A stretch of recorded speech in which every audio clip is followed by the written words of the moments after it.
I am holding something remarkably old.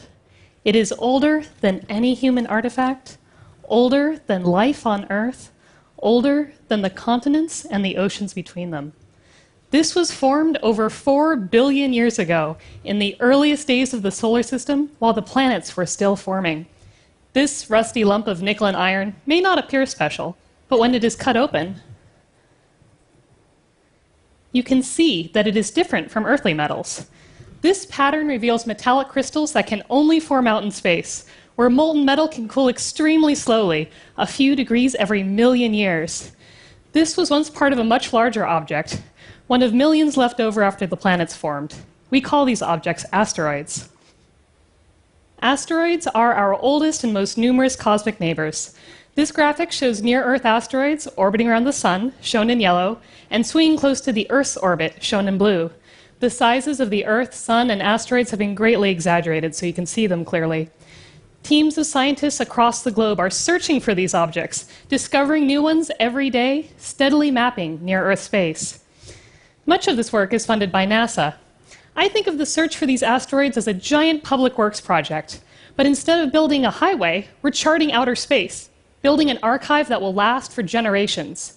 These are the 1,556 near-Earth asteroids discovered just last year.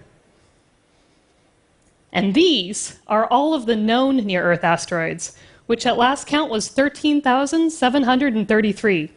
Each one has been imaged, cataloged, and had its path around the Sun determined.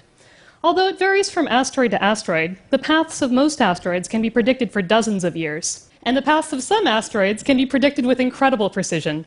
For example, scientists at the Jet Propulsion Laboratory predicted where the asteroid Totatus was going to be, 4 years in advance to within 30 kilometers. In those 4 years, Totatus traveled 8.5 billion kilometers. That's a fractional precision of 0.000000004. Now, the reason I have this beautiful asteroid fragment is because, like all neighbors, asteroids sometimes drop by unexpectedly. 3 years ago today, a small asteroid exploded over the city of Chelyabinsk, Russia. That object was about 19 meters across, or about as big as a convenience store. Objects of this size hit the Earth every 50 years or so. 66 million years ago, a much larger object hit the Earth, causing a massive extinction. 75% of plant and animal species were lost, including, sadly, the dinosaurs. That object was about 10 kilometers across, and 10 kilometers is roughly the cruising altitude of a 747 jet. So the next time you're in an airplane, snag a window seat. Look out and imagine a rock so enormous that, resting on the ground, it just grazes your wingtip. It's so wide that it takes your plane 1 full minute to fly past it. That's the size of the asteroid that hit the Earth. It has only been within my lifetime that asteroids have been considered a credible threat to our planet. And since then, there's been a focused effort underway to discover and catalog these objects. I am lucky enough to be part of this effort. I'm part of a team of scientists that use NASA's NEOWISE telescope. Now, NEOWISE was not designed to find asteroids. It was designed to orbit the Earth and look far beyond our solar system, to seek out the coldest stars in the most luminous galaxies. And it did that very well for its design lifetime of 7 months. But today, 6 years later, it's still going. We've repurposed it to discover and study asteroids. And although it's a wonderful little space robot, these days it's kind of like a used car.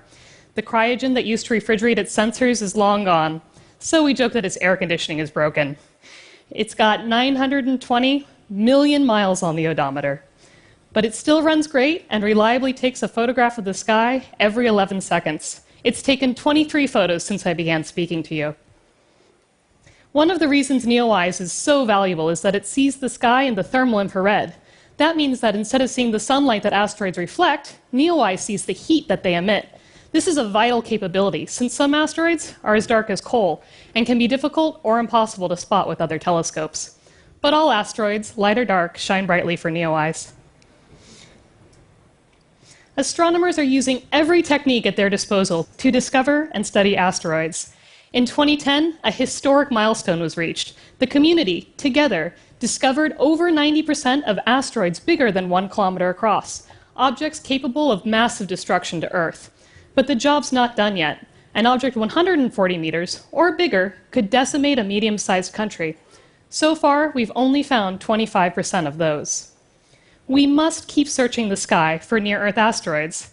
We are the only species able to understand calculus or build telescopes. We know how to find these objects. This is our responsibility. If we found a hazardous asteroid with significant early warning, we could nudge it out of the way.